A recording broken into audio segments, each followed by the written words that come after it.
Bom dia, somos alunos da Universidade Estadual do Maranhão e juntos iremos ministrar a aula de respiração aeróbica. E os componentes desse grupo são Alisson, Clara e Wyclef Júnior. Quando falamos em respiração, o que vem na nossa mente primeiro? Logicamente que vem a entrada de oxigênio e também a saída de gás carbônico pelas nossas vias respiratórias, certo?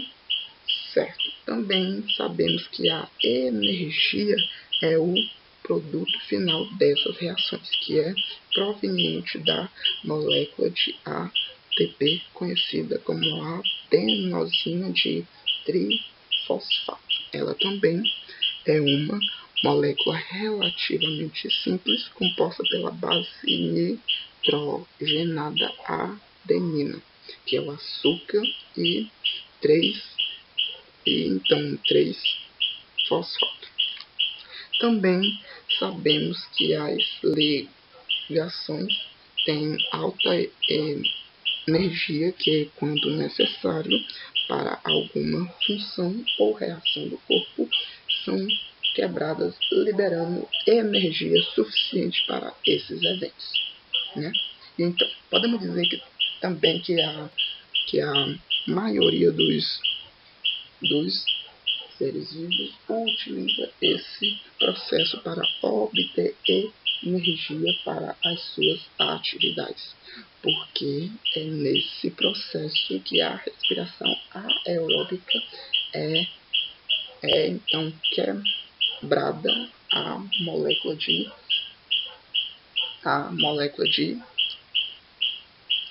glicose, que ela é produzida na fotossíntese pelos organismos produtores e obtidos através da alimentação pelos consumidores. Também sabemos que a transformação de combustível em energia não é assim tão fácil. Ela não é feita em um lindo passe de mágica, porque nesse processo ocorrem diversas reações das quais participam várias enzimas e coenzimas que realizam sucessivas oxidações na molécula de ATP que carregam a energia. Também podemos dizer que a respiração pode ser feita de dois tipos: a aeróbica, quando utiliza o oxigênio, e a anaeróbica, quando não tem utilização de oxigênio. Vamos para o próximo. Bom, sabemos que grande maioria dos seres vivos realizam respiração aeróbica para produzir energia. Entre elas estão algumas bactérias, protistas, fungos e plantas e alguns animais. Nesse caso, quase todos os animais fazem esse tipo de respiração. Também podemos dizer que a respiração aeróbica pode ser dividida em 3 etapas muito básicas, que é a glicólise, ciclo de Krebs, e a fosforilação oxidativa. E também podemos destacar o que a glicólise é uma fase anaeróbica, uma vez que não depende do oxigênio para ser feita. E também nos seres eucariontes, a glicólise ocorre no citoplasma, e as outras etapas ocorrem em uma organela denominada de mitocôndria, onde nessa mitocôndria ocorrerá todas as reações para a transformação da glicose em energia para as moléculas de ATP carregar essa energia e distribuir para as células, para que essas células possam utilizar para desenvolver diversas atividades. Bom, vamos agora para a glicólise, que é uma das primeiras etapas da respiração celular. Bom, essa glicólise é uma série de reações que vai extrair energia da glicose, quebrando-a em duas moléculas de 3 carbonos chamadas de piruvatos. Bom, em organismos que realizam respiração celular, a glicose é uma das primeiras etapas desse processo, onde é uma etapa que não utiliza oxigênio, porque é uma respiração anaeróbica. Em organismos que realizam respirações anaeróbicas também utilizam essa etapa para obter energia. Bom, destaque da glicose. A glicose ocorre no citoplasma da célula e pode ser dividida em duas fases principais, conhecidas como a fase de investimento de energia e a fase de rendimento de energia, como vocês podem ver aqui nesse gráfico, né? Está mostrando de forma bem detalhada de como ocorre todo aquele processo de transformação de energia. Como vocês podem ver, vai ser entrada a glicose, depois vai ser convertida em frutose, depois vai ser utilizada para 2-ATPs, né? Depois vai ter uma série de reações, onde no final vai ter 3 moléculas de piruvatos. E na fase de rendimento de energia, cada açúcar de 3 carbonos é convertido em outra molécula de 3 carbonos, conhecido como piruvato, que é através de uma série de reações. E nessas reações, 2 moléculas de ATP é uma molécula de NAD que são produzidas, e essas moléculas de NAD são então conhecidas como transportadoras. E já que essa fase acontece 2 vezes, uma em cada açúcar de 3 carbonos, são produzidas 4 ATP e 2 NAD em geral. Bom, podemos dizer que cada reação da glicose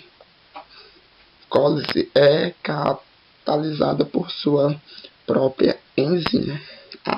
A enzima mais importante na regulação da glicose é a fosfofrutoquinase, né? Então, a qual vai catalisar a formação da molécula instável de açúcar com dois fosfatos, conhecidos como frutose 1,6-bifosfato. A fosfofrutoquinase ela vai acelerar ou então vai reduzir a velocidade da glicose em resposta à necessidade energética da célula. Então ela vai ver a necessidade da célula, se ela está precisando dessa energia para hoje, ou então ali para ontem, né? Então essa enzima vai ver se a célula está precisando urgentemente dessa energia. E, bom, no geral, a glicose é convertida uma molécula de glicose de 6 carbonos em 2 moléculas de piruvato de 3 carbonos. Agora eu vou falar do ciclo de Krebs. O ciclo de Krebs ele também pode ser conhecido como ciclo do ácido cítrico, porque ele se refere a uma série de reações anfibólicas, que são elas a anabólica e a catabólica, que tem como objetivo produzir energia para as células. E o ciclo de Krebs é uma das 3 etapas da respiração aeróbica. E esse ciclo ele acontece tanto nas células eucariontes como nas células procariontes. Nas células eucariontes, esse ciclo ele vai acontecer na matriz da mitocôndria e nas procariontes ela vai ocorrer no citoplasma. E essas reações são parte do metabolismo dos organismos aeróbicos, porque eles utilizam o oxigênio na respiração. E o ciclo de Krebs ele acontece em 8 fases, e sendo ele um circuito fechado. Ele é chamado assim de circuito fechado porque a última molécula formada na última fase, ela vai servir também na primeira fase. Aí com isso fica esse chamado circuito fechado. Agora vamos dar início agora à explicação das fases. E a primeira fase. A primeira fase ela vai precisar do acetilcoenzima A, que é gerado na glicose. E esse acetilcoenzima A ele vai se ligar a uma molécula de 4 carbonos, que é o chamado oxaloacetato. E quando ocorre essa ligação, há a liberação da coenzima A e vai gerar assim o citrato, que é uma molécula de 6 carbonos. E quando o coenzima se liga ao citrato, já se passa logo para a segunda fase. Na segunda fase, tem o citrato que foi originado na primeira fase, ele vai ser transformado em um isômero. Aí por isso ele vai ser chamado agora de isocitrato. E na segunda fase, ela é subdividida em duas subfases, que é a remoção e a adição da molécula de água. Por isso, muitos estudiosos falam que o ciclo de Krebs ele é formado por 9 fases, por causa dessas 2 subfases na segunda fase. Mas aqui vai ser apenas 8 fases. Aí então tem o citrato, que foi transformado em um isômero, que agora é o isocitrato. Agora a gente passa para a terceira fase. O isocitrato, que foi gerado por oxidação, ele vai gerar uma molécula de dióxido de carbono, que é esse CO2 bem aqui. Quando se tem essa molécula de dióxido de carbono, e vai restar agora uma molécula de 5 carbonos, que é a chamada alfa-cetoglutarato. Nessa etapa surge também o NAD+, que ele vai ser reduzido ao NADH. Agora a gente passa para a quarta fase. A quarta fase ela é semelhante à terceira fase, porque a gente ainda utiliza o alfa-cetoglutarato. Esse alfa-cetoglutarato ele vai sofrer oxidação. E quando ele sofre oxidação, o NAD+, ele vai ser reduzido a NADH e vai liberar uma molécula de dióxido de carbono, que é o CO2. Quando ocorre essa liberação de dióxido de carbono, a molécula que sobrou que foi o alfa-cetoglutarato, ela vai se ligar a coenzima e vai formar o succinol coenzima A, que é essa molécula aqui.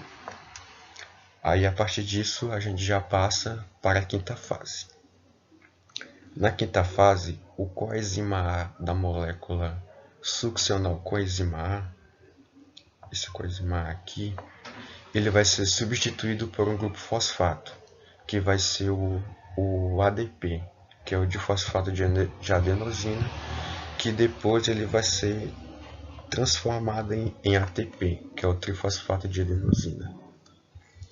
Em algumas células, elas utilizam a guanosina difosfato, que é a GDP, no lugar da AD, formando como produto a guanosina trifosfato, que é a GDP. A sexta fase agora. Na sexta fase, o succionato, aqui o succionato, ele vai gerar uma molécula de 4 carbonos, chamada de fumaranato, que é essa molécula aqui, fumaranato. E nessa reação, 2 átomos de hidrogênio, eles são transportados para o FAD, que vai gerar o FADH2. Pronto, FADH2 aqui. Aí o FADH2 ele pode transferir seus elétrons imediatamente para a cadeia transportadora, porque a enzima que vai atuar nessa etapa ela está localizada na membrana interna da mitocôndria. Aí com isso a gente já passa logo para a sétima fase. Na sétima fase, a água ela vai ser adicionada. Ela vai ser adicionada ao fumaranato.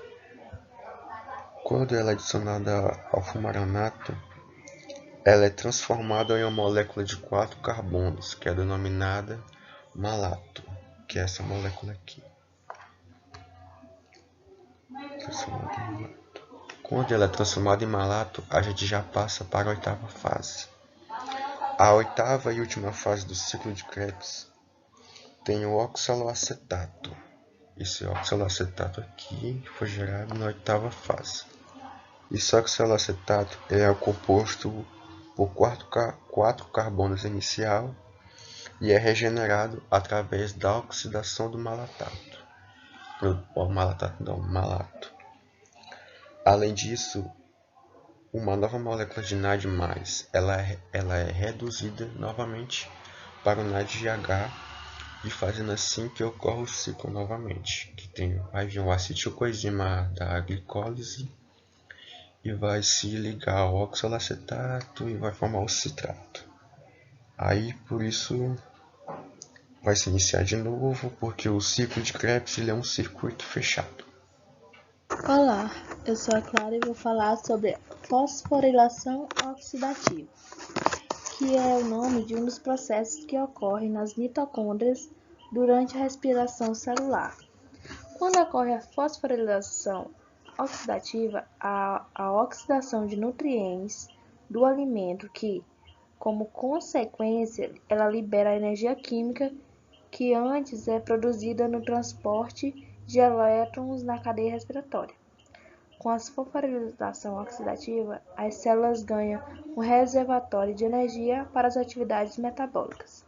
O oxigênio é um elemento muito importante para o processo da fosforilação oxidativa, pois ele contribui para a oxidação das moléculas, formando assim novas moléculas de adenosina trifosfato, ATP, e produzindo a energia. Vamos ver agora como acontece a fosforilação oxidativa. As mitocôndrias elas são as principais geradoras de energia nas células e possuem a função de produzir energias a partir de adenosina trifosfato, ATP, molécula que constitui a principal forma de energia química. Nesses geradores de energia possuem uma membrana externa e interna. A externa ela é permeável e contém diversas enzimas, incluindo a ácido-CoA, sintetase e a glicerofosfato antitransferase. A membrana interna tem permeabilidade seletiva, que inclui o fosfolipídio cardiolipina, as enzimas da cadeia respiratória, a ATP sintase e transportadores de membrana. São as mitocôndrias das plantas e dos animais que ocorrem a fosforilação oxidativa, que nas plantas esse processo passa a ser por 2 ciclos de fosforilação, que é a fotossintética e a oxidativa. Já nos animais ocorre apenas a forma oxidativa. Já que no processo de fosforilação oxidativa ocorre a transferência de elétrons de doadores eletrônicos para aceitadores eletrônicos. Essa transferência constitui as reações de oxirredução, que possibilita o processo de liberação de energia biologicamente aproveitável para a biossíntese de ATP. Dependendo do tipo de enzima utilizado pelos aceitadores e doadores eletrônicos, as oxirreduções em procariontes pode ser feita por conjuntos de complexos proteicos, que são localizados na membrana interna da célula. Já nos eucariontes, esse processo é feito por 5 complexos principais de proteína mitocondriais. Obrigada.